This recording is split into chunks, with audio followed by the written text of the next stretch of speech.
Hey y'all, this is Billy from Perma Pastures Farm giving you your weekly chicken tractor on steroids update. Well, I know we said last week that the idea was to go ahead and put these guys and gals into the freezer. We had to kind of retool that idea for a number of reasons, not the least of which being that right up the way here we got these bees and we had to get to their honey. We have actually been putting off so many things because we've let so many other things kind of take priority. We're trying to get back on track. We just have, anybody that does this work knows that your best laid plans don't always go the way you intend. So let me just kind of give you, for those of you that are new to this, remember, go back and watch the beginning, because otherwise a lot of what I'm saying here probably isn't going to make sense unless you have that backbone, that context to be able to put it all together. Okay, so the plan was during this week, to go ahead and process the roosters. And then we were going to hold back a certain number, our best hens, the best looking hens, combine them with the laying flock, and then keep on with this chicken tractor on steroids.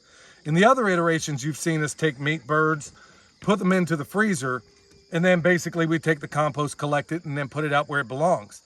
Remember, this case we've retooled. We've decided to say, okay, we've shown you how to raise meat birds within this system. Now we're going to show you how to raise exclusively layers within this system.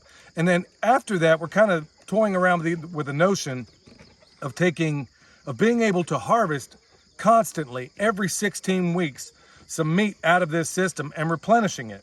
This system, folks, I know I keep saying it, but it is without a doubt the best compost, chicken, egg producing system on the planet, bar none.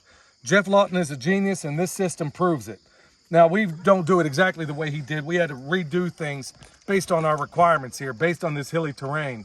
And we've talked about those in the past and why we had to do it. But, you know, hey, never-ending shout out to my man, Jeff Lawton. Hope someday to meet him like my son and my friend Eric have. But here we are this week. All we're going to do, we got a pile up there that's been finished for about a week now. We're going to turn it, add a little moisture to it, and we're going to cover it up with a tarp. And then the other piles, they're going to turn downhill. And it's kind of cool. Maybe you can see it right now, how these things turn. Here we go. Here's a pile that isn't quite ready. We got another one that's getting closer. And then back there in the distance, that is finished compost, y'all. In fact, that's 3 cubic yards of finished compost. For those of you that are new, remember, in this system, we produce 1.5 cubic yards per week, but we've been combining every couple of weeks. And this is what we get because we think it produces a really better product, a much more broken down product. If you have less, it works as well. Okay, with that said, y'all, we got these bees up here. We're trying to get ahead of them, do all this stuff so they're not coming after us, so we're not wearing a bee suit. With that said, it's time to get hopping and popping.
All right, y'all, here we go. For those of you that are new to this system, this chicken tractor on steroids system, they typically get fed in their compost cage. And they're wondering, it's a Pavlovian response to some extent. But you can also see them working these piles. This is the beauty of this system, y'all. We provide a little bit of carbs, and they largely get all of their protein from these piles. They eat the biota, those microorganisms, those little things in there that provide to them the very best protein on the planet. And we're going to show you why when we make that transition from exclusively meat bird to layers, you're going to see a couple of things, because we've done this experiment before, just like Jeff Lawton, where if you have them on store-bought grain, even if you ferment it, and you have them in this system, you're going to find out that your birds produce sometimes 10% more, and that the yolks are almost fluorescent. It's really astonishing what they do in this system, y'all. This is why it's so awesome. This is why it's so beautiful a system and so elegantly designed. And we just feel so lucky and fortunate that we're able to put it all together. Okay, so now that we got their week's bedding from inside that chicken tractor in this cage, we're gonna go back, replace it, and then we'll go ahead and feed them.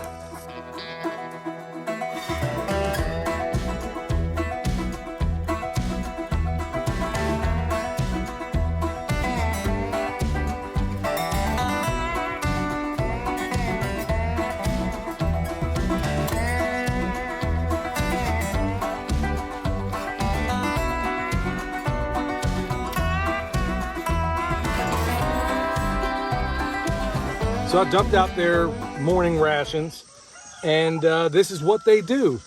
Here's the cool thing about this system, y'all. We're going on week 17 right now, if my number is correct. I think it is. And we should have done them, we should have processed them already. Another additional cool thing in this system, y'all, is that because it costs us no money at all, that they can go, it's not like you're raising a Cornish cross, or even some of the meat birds of other, varieties, like the Red Rangers and stuff like that.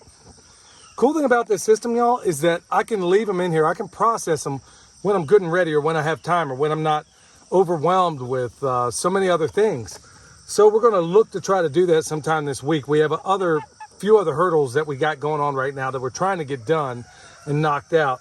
And frankly, this thing was just kind of halfway neglected a little bit, which also meant that these piles, they weren't as active as we would like, because we kind of neglected them a little bit. It got a little bit dry.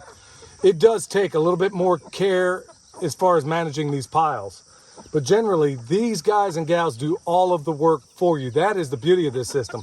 And then you have one day a week like we do, like here today, where we flip all the piles. Generally, it's come out here, dump your feed in there, let them go to work, manage your piles, and then that's it.